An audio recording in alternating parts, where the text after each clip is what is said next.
ดีข้าพเจ้าชื่อเท่าเฮือกกุกนิสัตปิซี่ต่อไปนี้ข้าพเจ้าจะมานำพาแก้ตอบบุฟาดข้อที่12ไปแก้ไปนำกันเลย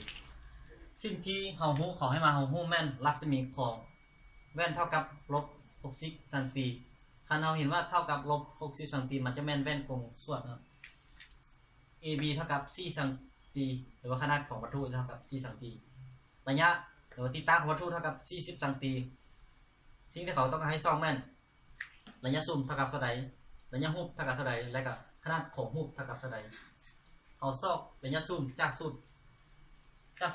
ระยะซูมเท่ากับครึ่งหนึ่งของรัศมีหรือเท่ากับเนาะแทนค่าจะได้รัศมีเท่ากับลบ60ส่วน2เท่ากับเอาได้ระยะซูมเท่ากับ30สันติเอาไปซอกระยะฮูบหรือที่ตั้งของฮูบจากสุดที่เราเคยใช้มาตลอดนะสูตร1ส่วน f เท่ากับ1ส่วน s บน1ส่วน s คิดถอนเอา s คิดที่เขาต้องการจะได้เท่ากับ f คูณ s ส่วน s ลบ f เอาแทนค่าเข้าไปจะได้เนี่ยแทนค่าเข้าไปบวกลบคูณหารจะได้ลบ 1,200 หาร 70เท่ากับลบ 17.14 สันตินี่เป็นที่ตั้งของรูปเอาไปซอกขนาดของรูปเนาะหรือว่าซอก a ขีด b ขีดจากสูตร a ขีด b ขีดส่วน ab เท่ากับ s ขีดส่วน s เอาถอนเอา a ขีด b ขีดเท่ากับ ab คูณ s ส่วน s แทนค่าเข้าไป ab เท่าที่ s ขีดเท่ากับ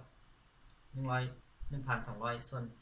70แทนค่าไปบวกลบคูณหารจะได้ a ขีด b ขีดหรือว่าขนาดของรูปเท่ากับลบ1.71 สันติเอาไปเต็มรูปอ่ะรูปเฮากำหนดเอามัดต่อส่วน1เนาะมัดต่อส่วน1ตัวนี้เท่ากับ10สันติเอาได้ AB ขนาดของ AB เนาะ4สันติเราจะกำหนดให้มันน้อยกว่าครึ่งนึงของมัดต่อส่วนที่เรากำหนดมาหลังจากนั้นเราใส่รัศมีของวัตถุ